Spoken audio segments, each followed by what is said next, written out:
So I'm her daughter. I discovered what she's been writing about me earlier this year, around the beginning of the year. And so I don't feel like anyone understands my mom like I do. Because I know where she came from. I was around her the most for the last 25, 26 years. She turned into a different person. And in fact, at one point I was like, so is this you now? And she thought about it for a while and she said, yes. And so I've gone along with it. I've bought her gifts that are a motorcycle. I've had gifts made. I was the one that kept coming back, that sort of thing. But I think at this point you need to understand, and I've kept this to myself for a long time until I had gotten so upset from some of the things that she was saying about me that I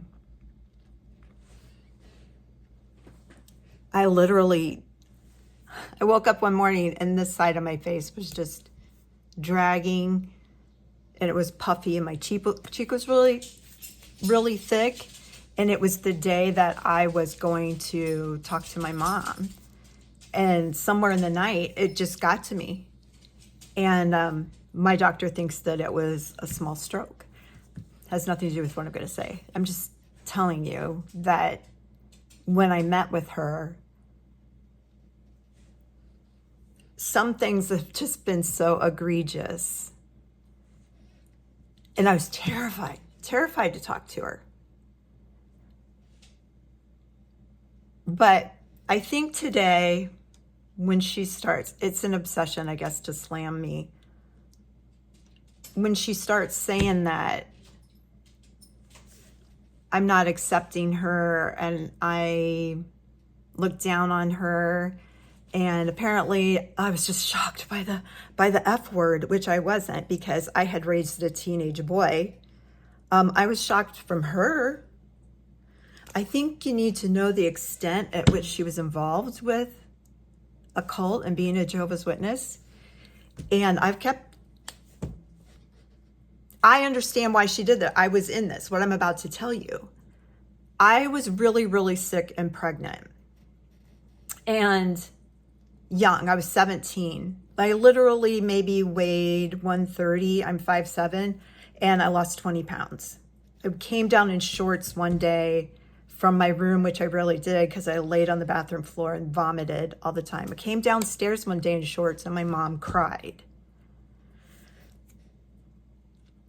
But she was so involved with this that when she took me to my first obstetrician appointment, I was 17, had no say. I'm not an adult. We go into his office and she gets out a no blood card and she pushes it over to him. And he looks at it and he's looking at me and I can hardly sit up. I'm so sick. I don't even know how I made it to that appointment. And he said, or she said, that if something were to happen where she needed blood, that we wouldn't be doing that. And the doctor looked at the card and he looked at me and he said, I don't know if I can let this beautiful girl die. And my mother said, then we're going to have a problem. Now, I think they would choose the baby over me. I think that too, but I desperately did not want my child raised like I was. And even after this, I was 17 years old, they pushed me. My dad was there too. I don't know if they knew what was going to happen. I give them the benefit of the doubt. They pushed me into a room of 3 men, elders, and they drew out like sexual, did you do this? Did you do that? Did you do this? And they made me talk about it. And then I had to leave the room and they discussed, and it took a while. And they came in and they told me what shame I brought upon the community, the entire Kingdom Hall. Shameful, just brought everybody down. That was on the way to my shoulders the weight was on my shoulders. Thank you. For the whole congregation, and Jehovah too. I brought shame. And so I went out and waited while they decided my fate, whether they were going to, at that time, I wasn't baptized, so they could disassociate me. You had to be baptized to get disfellowshipped, but it was the same thing. So I went back in by myself. And they made sure to tell me that one of them wanted me out. One of them did not want to kick me out, and another was undecided. So they leaned toward not disassociating me. And I drive home with my parents, and I just stomp up to my room, and they're like trying to ask me what's going on, and they were in my doorway, and I just emptied my shoe rack at them. And I said, I'm never going back. When you're raised like that, and you're 17, and your mom, how they've taught you, I mean, legally you can stay home, you know, but it was going to be bad for you if you did that. So I need you to know how deep it was in it. I could not have friends to my house. I could not see them after school.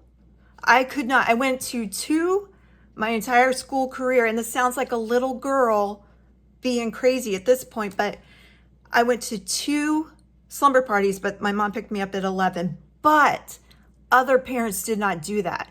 My mom did that. My mom allowed me to run track and play tennis. And I was super happy of that. And we got to go to prom. You could not go to prom. You weren't supposed to make friends there. There was one other girl in our congregation, my age. You two are now friends. She's 2 years older than me. But I mean, I made friends with her. Her name was Leanne too. But you don't understand. When she finally came out and said that she likes to be alone, how that validated me. That she said after her chores were done that she would go to her room. And my sister was in her room and she didn't play, and I wanted to play. I like to play. So the time from I was little, I didn't know she was in there reading. I guess when I got older, I could have guessed it. But, and even on, when we lived, when I was, anyway, I need people around me. My mom does not. And from the time I was born on up, I had such loneliness during the day. There's no real you can't trust anybody in a congregation like that. You can't express your feelings, heaven forbid. Everybody's waiting to turn you in. I mean, Leah Remini was like, she turned in her husband for something. So, and I understand that. I understand that about her. But I needed people. I hated summer because the only time I could see my friends was at school, and I really wasn't supposed to see them. And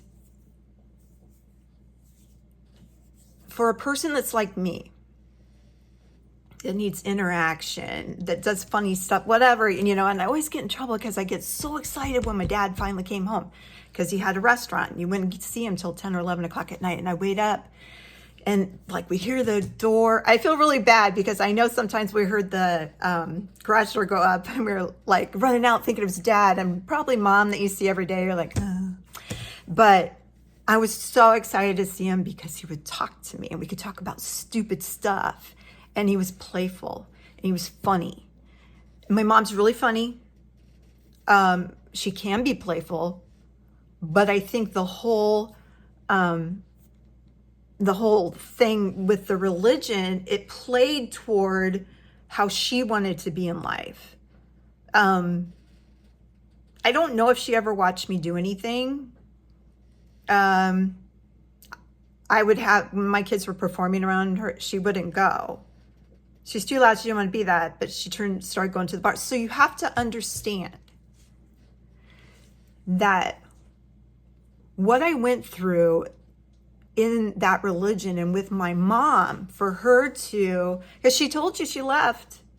Even though she raised my son, she said she raised my son. She left 25 years ago. My son is 37. And that, I don't know when that was written. So he was 11 or 12 when she left. I was with him at their home until he was 2. And then I got my own apartment and another apartment. And then like in 91, I got married and I moved to Fort Wayne. And yes, after a year, I came back home. But I thought I could be back home. I didn't. I knew I had to be quiet and try to keep the kids quiet because our home when I was little was really, really quiet. But I knew that I had to be quiet, keep my kids quiet, keep them out of the way. And she fed us and she did all the stuff that she said in a way, but she was always up in her room at night. And then we'd be back playing with my dad in the playroom. And then when the little girls, sometimes they get tired, then he'd walk me across the street to a house they bought me. I have never lost sight over what they did for me. And I thought I was very grateful and gracious. And I have gone along on all the, it's just when you go from how you became what you are because you were a person that needed play in a house that was quiet and you did what you did and you're supposed to do this and everything was shameful that you did and everything was a disappointment. And then you get to be 35 or something and your mom leaves. No, she left before that, I think. Anyway, she leaves and and at one point, my dad, naughty, and I told her, you need to divorce dad. And a long time before she did. I'm so proud of her that she went to school and did all that stuff. But then when she got her license and she went to where she was going to live, we didn't see her. We have to go see her. And there would be time, and I did. I would go see her. I thought we had fun. I'm still single mom with 3 kids, 45 minutes away, and they are in, I had the Bermuda Triangle of, it was either my house, the middle school is probably a quadrilateral. Mary Raber was the elementary school and the middle school. I was real estate. That's at night. That's, and you're doing it toward the day so you can show houses at night. I did what I could. And when I went to her house one time and we were playing cards, I said something like, God love ya, or only God, something like that. It wasn't really like and God be with you sort of thing. And she leaned back and she goes, I'm my own God. And I remember I go, we don't do God and Jesus anymore? And she said, no. And I went with it. And to see her leave so quickly and then her house vomit Christmas. I've never had a Christmas tree in this house until 6 years ago because it was just so ingrained in me that was bad. I never had anybody say happy birthday in my family to me. It was another day. You can't even just say, hey, guess what? You know what? This just happens to be the day that you were born. So I've been living with this for a long time. And she has written that my daughters never forgave me. She's never asked for forgiveness. And I don't think she'd give it. So I think that's how I live my life with how she describes people. You know how she describes us. I don't talk about my friends because they're either fat, they got too many kids, they're so dumb, they're unintelligent, which is probably dumb. I'm not that smart. I didn't want to talk and have her talk about my friends that way. And I tried so hard. And I think she just refers to me being pretty, which today would shock her. Sorry, Mom, my hair's stringy. My hair's so stringy. Get a haircut, Leanne.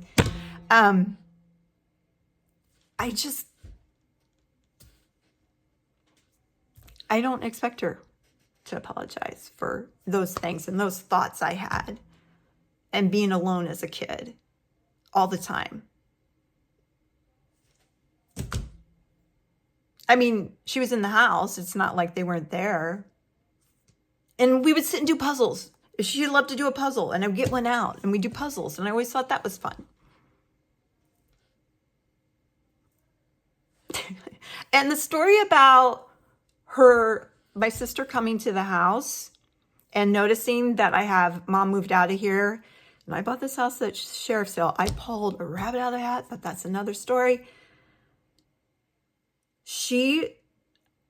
My sister looked at the stuff and she said, "Why do you have all mom's things?" And I go, "Well, she left them. I think they're pretty."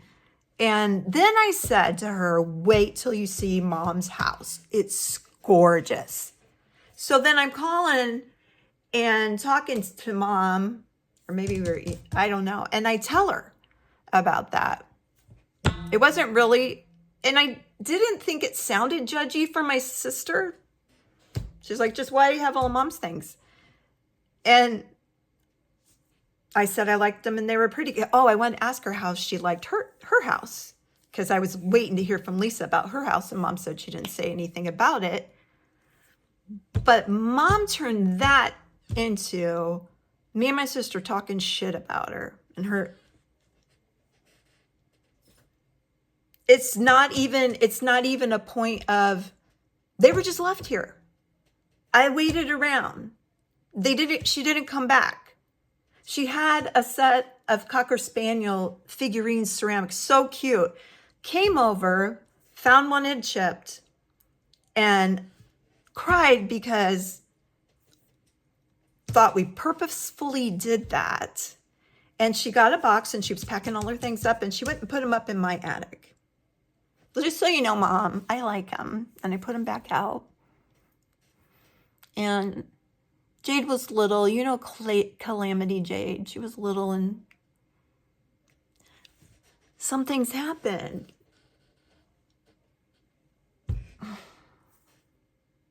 I don't know. You can believe whatever you want about me. Y'all do. Oh, you feel so bad for her. Oh, these are horrible children.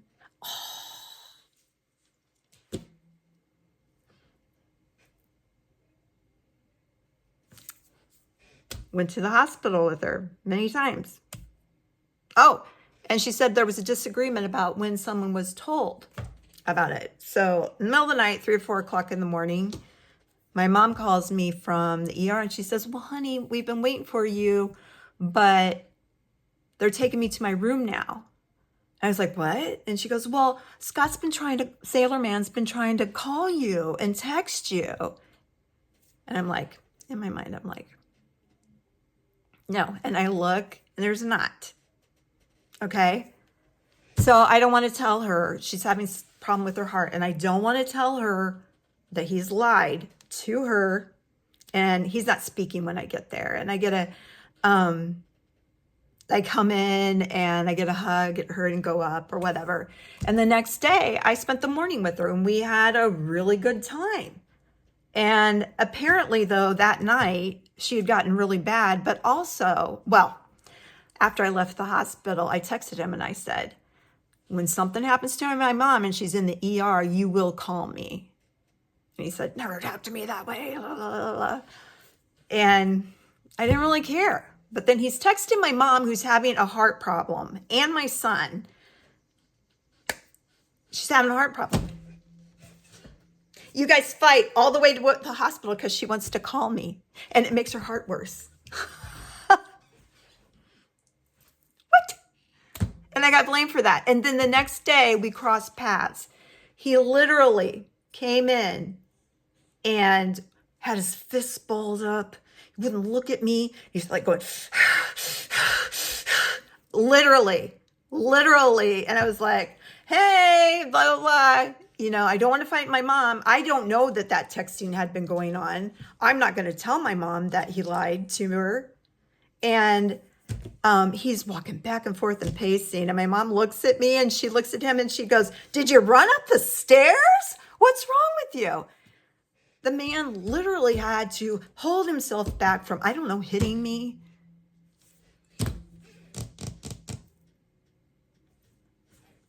So Sailor Man, yeah. That's a book.